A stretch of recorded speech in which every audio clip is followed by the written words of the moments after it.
Bonsoir. Hôtel de l'Industrie, 3 décembre 2018, premières assises de l'innovation. On ne présente plus Agnès Bricard, présidente d'honneur de l'Ordre des experts comptables, qui nous a fait le plaisir d'être intervenante au cours de la dernière table ronde. Bon, elle a traité d'un sujet très bien d'ailleurs, très technique, qui est le problème de la cotation, n'est-ce pas? Rappelle-nous le titre. Des risques dans les sociétés non cotées. Voilà. C'est un sujet très technique qui a été traité. Bon, je connais Agnès depuis une vingtaine d'années, je l'apprécie, elle est partout. Et elle s'investit. Elle s'investit pour tous les grands défis de notre 21e siècle, et en particulier, évidemment, l'innovation. Alors, d'ailleurs, Agnès, je te remercie à nouveau de ta présence, et d'autre part, dis-nous un peu comment tu ressens par rapport justement à ces problèmes d'innovation, quel est ton engagement et comment tu vois les choses. Dans l'innovation, j'ai toujours été passionnée parce que ça provient, et ça procède même, des ingénieurs. Donc j'ai une admiration sans nom pour les ingénieurs, et on a toujours vu des prototypes, c'est ça l'innovation. Puis ensuite, on a vu la fabrication et la commercialisation. Ce qui est nouveau dans l'innovation aujourd'hui, c'est que ça ne s'applique plus à l'industrie, ça s'applique au service, cette innovation. Et là, on voit apparaître aussi bien l'innovation numérique que l'innovation, tout ce qui est recherche, développement, pour la partie, on voit bien qu'on appelle biotech, la pharmacie, mais ça fonctionne aussi pour l'agroalimentaire, ça fonctionne aussi pour l'environnement, et maintenant l'innovation s'applique aux financiers, les fameuses fintech.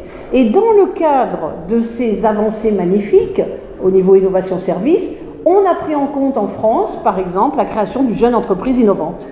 On sait qu'il faut qu'elle ait moins de 8 ans, on sait qu'elle peut disposer d'une exonération d'impôt sur les sociétés et d'une exonération de charges sociales. Et ce qu'on a fait de mieux encore que ce statut, c'est qu'on a créé le crédit d'impôt recherche. C'est quand même 5 milliards chaque année qu'on consacre au niveau de toutes les entreprises et qui permet de bénéficier d'une exonération importante sur l'impôt sur les sociétés, ce qu'on appelle un crédit d'impôt. Donc je voudrais saluer à chaque fois les pouvoirs publics qui ont mis en place un certain nombre de réglementations permettant à chaque fois de répondre. Pour autant, ça va de plus en plus vite, ça galope. On voit bien avec les startups, on voit bien qu'il faut de plus en plus de levées de fonds, qu'il manque un zéro, comme on l'a dit tout à l'heure dans le cadre de la conférence, qu'il va falloir envisager une vraie réflexion sur l'assurance vie, bien sûr, mais pas facile du tout, parce que l'assurance vie, c'est nous, les particuliers, qui apportons les fonds, et on ne cherche pas à avoir de risques. Alors que l'industrie, elle a besoin, l'innovation de services a besoin de risques. Et cette cartographie des risques est très inadaptée à ce qu'on appelle l'assurance vie. Pour autant, on va voir apparaître dans le projet Pacte une vraie position sur la crypto-monnaie, et ça permettra des levées de fonds avec des jetons numériques qui donnera moins le sentiment qu'il y a des changements qui se font d'argent. Donc on va regarder ce que ça va donner cette loi Pacte. Mais... Tu en es vice-présidente d'ailleurs de Pacte Non, alors moi je suis vice-présidente de Pacte PME, mais il y a la loi justement de Macron qui s'appelle Pacte pour la croissance, donc il faut bien voir qu'elle va sortir là sur 2019. Donc sur l'innovation, c'est vrai que ça galope très vite, c'est vrai qu'on n'a pas les fonds de pension, mais c'est vrai qu'on a aussi les 50% de capital immatériel qui s'appellent les hommes et les femmes qui s'investissent dans cette innovation. Et aujourd'hui, les universités et les grandes écoles dont tu fais partie, eh bien, s'adaptent pour justement créer des incubateurs, des pépinières, et même on voit le réseau Pépite aujourd'hui dire il faut accompagner ces jeunes entrepreneuses et entrepreneurs, et c'est là-dessus qu'on porte vraiment un regard, une vision au niveau de la France. Et je suis sûre que la Silicon Valley, là où elle est et là où elle est en Israël, elle va être en France, comme dirait Xavier Niel, avec la station F, mais également, je vois bien sur la métropole French Tech qui s'appelle Marseille Métropole avec Aix-en-Provence, il y a aujourd'hui un campus innovation qui s'appelle The Camp, et je salue justement ce qu'ils font au niveau innovation. Alors, cette réponse, sans flatterie, correspond tout à fait à l'état d'esprit. J'ai parlé des premières assises de l'innovation, il y aura une suite. C'est totalement exact que le nouveau modèle économique que j'appelle de l'informatique anthropologique, quelque chose d'excessivement global, est en soi une innovation absolument gigantesque. Aujourd'hui, 3 décembre, nous n'avons pas pu traiter tous les sujets, donc on a pris l'option de se dire, eh bien, on fait un point, comme tu l'as dit très justement, de l'état des lieux dans les domaines juridiques, économiques et fiscaux. Et c'est vrai que la France a des chances tout à fait certaines. Et c'est vrai que le crédit impôt recherche nous est envié par beaucoup de pays. Tu me l'avais dit à plusieurs reprises. Et le problème, c'est quand même de comprendre qu'il va falloir également appréhender toutes les spécificités de ce nouveau modèle économique qu'on appelle digital, mais le mot étant trop faible. C'est une véritable révolution. Et tu as tout à fait raison de parler de révolution industrielle, parce que quand on parle de troisième révolution industrielle, on n'est plus dans l'image classique de l'industrie un peu poussiéreuse, mais on est d'une part pour ce qui est l'industrie de fabrication dans ce qu'on appelle l'industrie 4.0, qui est beaucoup plus robotisée, qui est beaucoup plus mécanisée, avec l'appui de l'ordinateur, c'est évident, et maintenant de l'ordinateur quantique, mais également tout l'aspect serviciel. C'est-à-dire qu'à la limite, on peut imaginer qu'une agence de publicité, ben, ça devient une industrie. Donc en fait, ce qu'on a appris dans nos écoles primaires, secondaires et tertiaires, l'agriculture, l'industrie et puis les services, ben, tout ça c'est complètement rebasculé.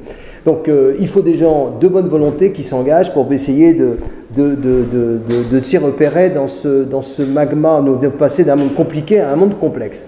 Alors il y a un dernier sujet que je voudrais aborder, te poser une question. Je connais ton engagement pour ce qu'on peut appeler la mixité ou la complémentarité de compétences entre l'homme et la femme face à tous ces défis du XXIe siècle. Alors je sais que tu es très engagé, peux-tu nous en dire quelques mots?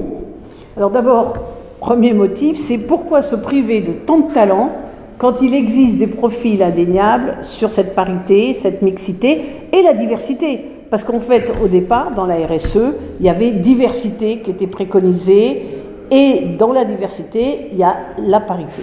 Comme les femmes, c'est 50% de l'humanité, on s'est dépêché, nous les latins, d'extraire la parité de la diversité, mais on joue dans le même camp avec la diversité. Alors pourquoi ces femmes? Parce qu'elles existent à 50% dans le monde du travail, et on le voit bien au niveau de la France, et pour autant elles ne gagnent pas les galons de directrice, parce qu'il y a ce plafond de verre. Et pourquoi il y a ce plafond de verre? D'une part parce qu'il y a des problèmes de modèles, et quand on a des modèles à une tribune où il n'y a que des hommes, c'est un tout petit peu compliqué d'arriver quand on est femme. C'est pour ça que je t'ai invité. Voilà, je l'ai vu, je l'ai dit. Et donc c'est vrai qu'il faut créer des modèles féminins.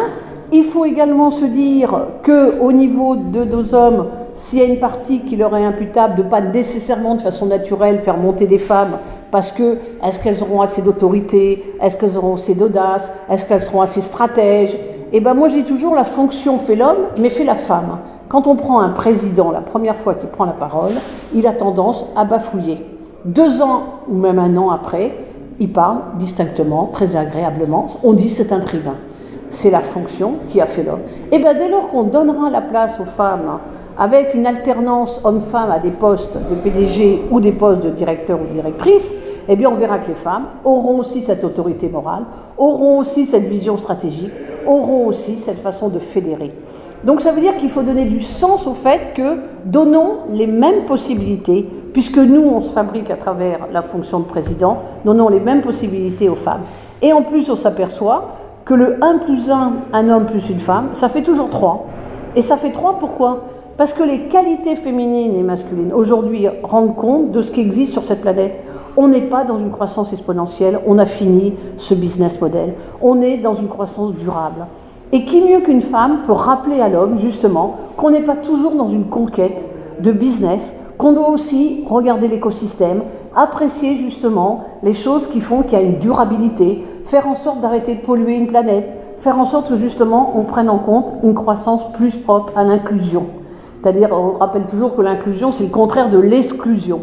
Donc il faut inclure les choses, et je trouve que la femme, avec ses qualités, apporte ce sens, d'abord du long terme, apporte ce sens qu'il faut aussi apprendre à économiser, et pas toujours à faire ce qu'on appelle une fuite en avant, mais qui est, attention, qui a été pour nous au niveau de l'humanité un vrai bonheur dans ce qu'on appelle le progrès, donc ça il faut prendre en compte, mais quand on dépasse comme toujours la ligne blanche, et là on l'a dépassé, on constate qu'il faut penser à faire ressources durables. Donc voilà pourquoi les deux combinés, hommes-femmes, ça a du sens pour avoir une performance qui réponde maintenant à d'autres critères que uniquement cash pour cash. Merci infiniment. Bonne soirée. Merci.